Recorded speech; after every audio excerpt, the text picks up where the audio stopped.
মউতকে ভয় পাবেন না, ভয় পান। আল্লাহর নবী বলেছেন, শরীরের যদি কেউ চিমটি কাটে, চিমটি কাটায় যত কষ্ট আছে, শাহাদাতের মওতে এর থেকে কম কষ্ট। শাহাদাত একটি সেতুর নাম, একটি ব্রিজের নাম। এই পারে দুনিয়া, আর শহীদ হওয়ার সঙ্গে সঙ্গে শাহাদাতের ব্রিজ পার হয়ে আল্লাহ রাব্বুল আলামিনের সঙ্গে দিদার নসিব হয়ে যাবে। আল্লাহর নবী মুতার প্রান্তরে জিহাদ হবে, 1 লক্ষ রোমানদের বিরুদ্ধে, মুসলমান মাত্র 3000। চিন্তা করতে পারেন রোমান সৈন্য কত? 1 লক্ষ, আর মুসলমান 3000। সংখ্যা দিয়ে মুসলমানেরা বিজয় লাভ করে নাই কোনদিন। মুসলমানেরা বিজয় লাভ করেছে ঈমান দিয়ে। কি দিয়ে? কি দিয়ে?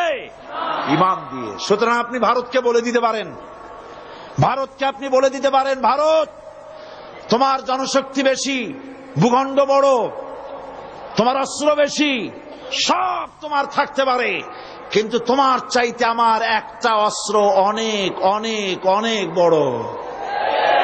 সে অস্ত্রের নাম কি? চিল্লায় বলুন। সে অস্ত্রের নাম ঈমান। এই ঈমানের সামনে গাছের শুকনা পাতার মতো তারা উড়ে যাবে ইনশাআল্লাহ। কোন চক্রান্ত কাজে লাগবে না।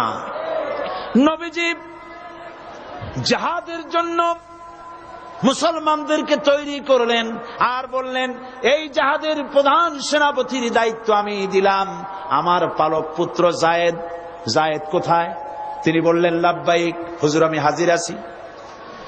নবীজি বললেন, যায়েদ যদি শহীদ হয়ে যায় তাহলে জাফর তুমি কোথায়? তিনি দাঁড়ায় গেলেন। নবী বললেন, জাফর যদি শহীদ হয়ে যায়, এরপরে আব্দুল্লাহ বিন রাওয়াহা তুমি কোথায়? তিনি বললেন, হুজুর হাজির। হুজুর বললেন, তুমি দায়িত্ব পালন করবে। 3 জন যদি শহীদ হয়ে যায় তাহলে এরপরে তোমরা নিজেরা একজনরে বানায়া নিও সেনাপতি। তাহলে বোঝা গেল আল্লাহর নবী যে 3 জনের নাম নিলেন তাদের শহীদ হয়ে যাওয়া কনফার্ম হয়ে গেল, নিশ্চিত হয়ে গেল।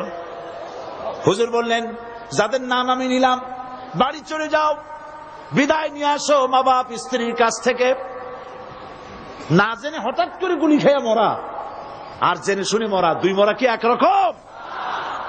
বন্ধুগণ, হাদিস শরীফের ভিতরে এসেছে, হযরত যায়েদ বলেন, ইয়া রাসূলুল্লাহ, আমার তো আর যাওয়ার জায়গা নাই, আমার আব্বা আপনি, আপনি আমারে হুকুম করেছেন, আমার মা আয়েশা ঘরে বসে শুনেছেন, আমার তো আর যাওয়ার কোনো প্রয়োজন নাই। হযরত জাফর বাড়ি চলে গেছেন। বিবিকে ডেকে বলেন, প্রাণের স্ত্রী, রাসূলুল্লাহ আমাকে জিহাদের ময়দানে সেনাপতি বানায়া পাঠাচ্ছেন, আমি জিহাদের ময়দানে চললাম, আমার এই ছেলেপেলেগুলিকে তুমি দ্বীনের রাস্তায় তৈরি করে দিও, আর আমি যে তোমার হক আদায় করতে পারলাম না, আমারে তুমি মাফ করে দিও। স্ত্রী আল্লাহর দরবারে দুখানা হাত তুলে বলেন, রব্বুল আলামিন, আমার স্বামীকে রাসূলুল্লাহ সেনাপতি বানায়া জিহাদের ময়দানে পাঠাচ্ছেন, আমি আমার স্বামীরে ফিরাবার হক রাখি না, তবে আমি তোমার কাছে দোয়া করি, রব্বুল আলামিন, আমার স্বামীরে জিহাদের গাজী বানায়া আমার কাছে আল্লাহ তুমি ফিরাইয়া দিও। হযরতে জাফর তরবারির উল্টা পিঠ দিয়া হযরতে জাফর নিজের স্ত্রীর হাতে মৃদু আঘাত করে বললেন, স্ত্রী গো, উল্টা দোয়া করো না, নবীজি আমার নাম 2 নম্বরে ঘোষণা করেছেন, আমার আগেও একজন আছেন, পরেও একজন আছেন, আজকের জিহাদে আমি যে শহীদ হব তাতে কোনো সন্দেহ নাই, উল্টা দোয়া করো না, রব্বুল আলামিন তোমার দোয়া মঞ্জুর করবেন না। হযরতে জাফর বিদায় সালাম দিয়ে রওনা করলেন, আর স্ত্রী কাঁদতেছে, পিছনে বাচ্চারা আব্বা আব্বা বলে দৌড়াচ্ছে। হযরত জাফর বীর মুজাহিদ রাসূলুল্লাহর দিকে অগ্রসর হতে লাগলেন, পিছনে তাকায় দেখলেন না কারা কান্দে কারা দৌড়ায়। হযরত আব্দুল্লাহ, ওই রাত ছিল তার বাসর সজ্জা, নতুন বিয়ে করেছেন, বাসর সজ্জার রাত। তিনি চলে গেলেন নিজের বাড়িতে। বাড়িতে গিয়ে দেখেন রুমের ভিতর স্ত্রী তেলাওয়াত করতেছেন, তিনি বাইরে দাঁড়ায় বলছেন, স্ত্রী গো, একটু তেলাওয়াত থামাও, আমার একটু কথা শোনো। নবীজি আমাকে জিহাদের ময়দানে সেনাপতি করে পাঠাচ্ছেন, আমি চললাম। আমি তোমাকে দেখি নাই, তোমার কোনো হক আদায় করতে পারি নাই। আজকে রাত ছিল বাসর সজ্জার রাত, কোন হক আদায় করতে পারলাম না, আমারে মাফ করে দিও। স্ত্রী বলছে, প্রাণের স্বামী, মেহেরবানি করে একটু ঘরে আসেন। রাসূলুল্লাহ আপনাকে জিহাদের ময়দানে পাঠাচ্ছেন, আমি অনুনয় বিনয় করে আপনাকে ফিরাবো না, একটু ঘরে আসেন। হযরত আব্দুল্লাহ বলেন, না, ঘরে আসবো না। ঘরে ঢুকলে পরে, তোমাকে দেখলে পরে আমার মনের ভিতরে ভালোবাসার সৃষ্টি হয়ে যেতে পারে, আমি ভিতরে আসবো না। স্ত্রী বলছেন, প্রাণের স্বামী, আল্লাহর কসম করে বলি, আপনাকে দেখলে পরে প্রেম নিবেদন করব না, দেখতে চাই শুধু এই জন্যে, আমি শুনেছি আপনি একজন সুদর্শন সুপুরুষ। একবার মাত্র বিয়ের আগে দেখছিলাম, একটা বার আপনাকে পুনর্বার একটুখানি চেহারাটা ভালো করে দেখে রেখে যেতে চাই, যাতে করে কিয়ামতের দিন অসংখ্য মানুষের ভিতরে আপনারে আমি স্বামী বলে চিনে নিতে পারি। হযরতে জাফর বলেন, প্রাণের স্ত্রী, তুমি যদি ধৈর্য ধরে থাকো, আমাকে দেখার কোনো প্রয়োজন নাই। আর তুমি যদি ধৈর্য ধরে থাকতে পারো, আমার শাহাদাতের পরে কিয়ামতের দিন আল্লাহ রাব্বুল আলামিন জান্নাতের ভেতরে তোমারে আমারে স্বামী স্ত্রী হিসাবে পরিচয় করাইয়া দিবে। তিনজন জিহাদের ময়দানে ঝাঁপিয়ে পড়লেন। হযরতে যায়েদ অসংখ্য মানুষ নিধন করে শহীদ হয়ে গেলেন। জাফর ইসলামের ঝান্ডা হাতে নিয়ে রওনা করেছেন। কাফেররা তারে ঘিরে ফেলল, ডান হাতে কোপ দিল, বাম হাতে পতাকা ধরলেন, বাম হাতে কোপ দিল। এবার দুইটা কাটা ঝুলানো হাত দিয়া পতাকা বুকের সাথে জড়ায় ধরেছেন। পাশের সাহাবীকে ডেকে বলেন, নবীর সাহাবী শোনো, আল্লাহর নবীকে বলে দিও, জীবনের শেষ মুহূর্ত পর্যন্ত কলেমার পতাকা জড়ায় ধরেছি, মাটিতে পড়তে দেই নাই। আমার মনে হয় আমি এখন শহীদ হয়ে যাব, কারণ আমার নাকের মধ্যে আমি এখন আল্লাহর জান্নাতের সুঘ্রাণ পেতেছি। হযরতে জাফর শহীদ হয়ে গেলেন। হযরতে আব্দুল্লাহ বিন রাওয়াহা আর আবু উবায়দা দুজনে মিলে পতাকা ধারণ করার জন্য চলে এলেন। দূরের থেকে নজর করে পতাকা কে যেন উঁচু করে রাখছে। মনে মনে ভাবলেন, আমরা যাওয়ার আগে ইসলামের পতাকা কে ধরলো। কাছে গিয়ে দেখেন হযরতে জাফরের পা কাটা, দুই পা কেটে কাফেররা দুই দিকে ফেলে দিয়েছে, দুই হাত কেটে দুই দিকে ফেলে দিয়েছে, দেহটা একদিকে ফেলায় রাখছে, আর শূন্য মাথাটা, শুধু মাথা একদিকে পড়ে থেকে ইসলামের পতাকা কামড়াইয়া উঁচু করে ধরে রেখেছে। হযরতে আব্দুল্লাহ এবং হযরতে আবু উবায়দা দুজনে মিলে হাত পা মাথা মস্তক একত্রিত করে কাফনের কাপড় পরাইয়া, হযরতে আবু উবায়দা বলেন, হযরতে জাফরের পা থেকে শুরু করে মাথা পর্যন্ত চুমা খাইলাম, কবরের মধ্যে শোয়াই দিলাম। রাতের বেলায় আমি যখন ঘুমাইছি, স্বপ্নে দেখি হযরত জাফর আল্লাহর জান্নাতের ভিতরে ফেরেশতাদের সাথে উড়ে বেড়ায়। আমি প্রশ্ন করলাম, জাফর, আল্লাহ রাব্বুল আলামিন তোমার সাথে কি ব্যবহার করলেন? হযরত জাফর বলেন, ভাই আবু উবায়দা, আল্লাহ আমাকে জান্নাতের নাজ নেয়ামত দিয়ে বলেছেন, জাফর তুমি আমার কাছে আর কি চাও?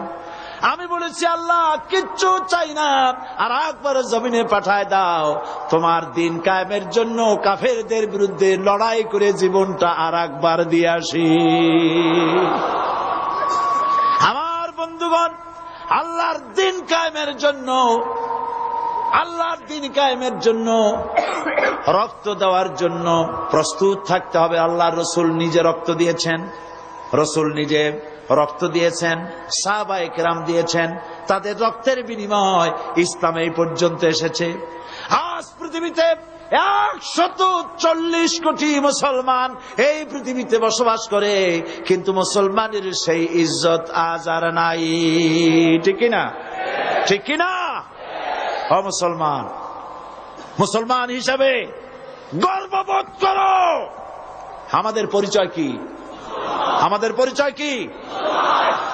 আমি আমার সমস্ত শক্তি দিয়া, হৃদয়ের সবটুকুন শক্তি নিয়ে বলছি, আমাদের পরিচয় বাঙালি নয়, আমাদের পরিচয় মুসলমান। চিল্লায় বলো আমাদের পরিচয় কি? আর দেশ হিসাবে আমাদের পরিচয় বাংলাদেশী। দেশ হিসাবে পরিচয় কি? আর জাতি হিসাবে আমার নাম, আমি মুসলমান। চিল্লায় বলো আমরা কি? এই মুসলমান হলো সেই মুসলমান বিশ্বকবি, কবি সম্রাট আল্লামা ইকবাল বলেছেন, দস্ত দস্ত है दरिया भी न छोड़े हमने, दस्त दस्त है दरिया भी न छोड़े हमने, बहरे जुल्मत पे दौड़ा दिए घोड़े हमने। প্রান্তর তো প্রান্তর, আমরা তো সেই মুসলমান, শ্রাবণের খরচ্ছাতা খরস্রোতা উত্তাল টাইগ্রিস নদীর উপর থেকে 60,000 অশ্বরোহী মুসলমান নদীর তুফান পার হয়ে আফ্রিকার ভূখণ্ডে কালেমার পতাকা উড়াইছে, সেই মুসলমান। সুতরাং যারা আমাদের সাথে, যারা আমাদেরকে জেলে দিতে চাও, যারা আমাদেরকে মারতে চাও, শহীদ করতে চাও, সিক্রেট মার্ডার করতে চাও, গুপ্ত হত্যা করতে চাও, গৃহযুদ্ধ বাঁধাতে চাও, শুনে রাখো, बातिल से दबने वाले आसमां नहीं हम, बातिल से दबने वाले आसमां नहीं हम, सौ बार कर चुका है तू इम्तिहान हमारा। 100 বার এই পৃথিবী টেস্ট করেছে, মুসলমান জীবন দিতে পারে, কাফেরের সামনে মাথা নত করতে জানে না।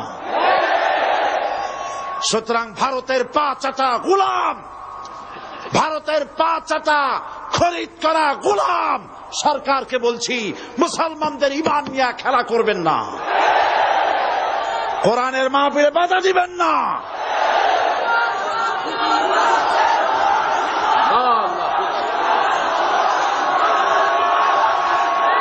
আল্লাহ রাব্বুল আলামিন মুসলমানদেরকে বিজয় দিবেন ইনশাআল্লাহ।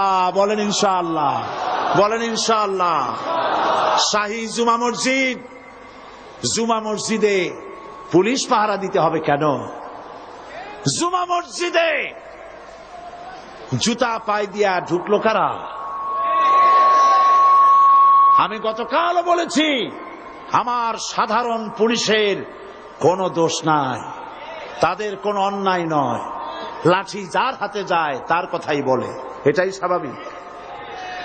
কিন্তু যারা মসজিদের ভিতরে জুতা পায়ে দিয়ে উঠলে, মুসল্লিদের রক্ত ফেলালে, মুসল্লিদেরকে ধরে জেলে আটকালে, আল্লাহর শাস্তির ভয় করো। আল্লাহ আছেন, আল্লাহ আছেন, ভয় করো আল্লাহ পাককে। এই রকমের অবস্থা চিরকাল থাকবে না। এরকমের অবস্থা চিরকাল থাকবে মোটেই নয়, পরিবর্তন আসবেই এবং চট্টগ্রামে আসবে ইনশাআল্লাহ। সর্বপ্রথম চট্টগ্রামে আসবে।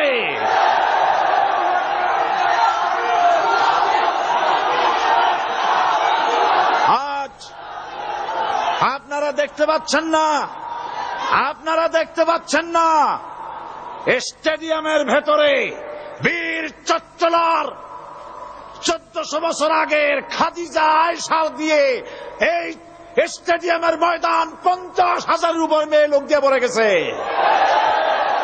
এই দেশকে কেমনে থামাবা? এই দেশকে ভারতের গোলাম বানাইতে পারবা না। ইরানে যখন ইসলামী বিপ্লব হয়েছিল, মহিলারা রেজা শাহ পাহলভী তার সেনাবাহিনীকে পাঠায় দিয়েছিল, কামানের গোলা দিয়া উড়ায় দাও। হাজার হাজার মা বোনেরা, পুরুষেরা মিছিল করছে, মায়ের কোলে বাচ্চা, মায়ের পেটে বাচ্চা, মায়ের ঘাড়ে বাচ্চা, কামানের গোলায় শত শত শহীদ হয়ে যাচ্ছে। পিছন থেকে কেউ পালায় না, সমুদ্রের ঢেউয়ের মতো একটা ঢেউ এসে আশ্রয় পড়ছে, ঢেউগুলো পিছনে অ্যাবাউট টার্ন করে ফিরে যায় না, সব ঢেউ একটার পর একটা আশ্রয় পড়ে উপকূল ধ্বংস করে দেয়। 200-300 শহীদ হয়ে গেল। পেছন থেকে নারীরা পালাচ্ছে না, মেয়ে লোকগুলি লাশের উপর দিয়ে চলে আসতেছে। তাদের আঁচলে ছিল ফুল, অস্ত্র নাই, নিরস্ত্র ইরানি মুসলমান মা বোনেরা আঁচলে করে ফুল নিয়ে আসছে। ফুলগুলি কামানের উপরে মেরে বলছে, শাহের আমেরিকার গোলাম, শাহের সৈন্যরা, আমরা তোমার মা, আমরা তোমাদের বোন, আমরা তোমাদেরকে ফুল মারতেছি, তোমরা কামানের গোলা দিয়ে আমাদেরকে জান্নাতে পৌঁছায় দাও। ইরানের রাজপথ ছেড়ে দেব না যতক্ষণ ষাট না পালাচ্ছে, কালেমার পতাকা উড্ডীন না হচ্ছে।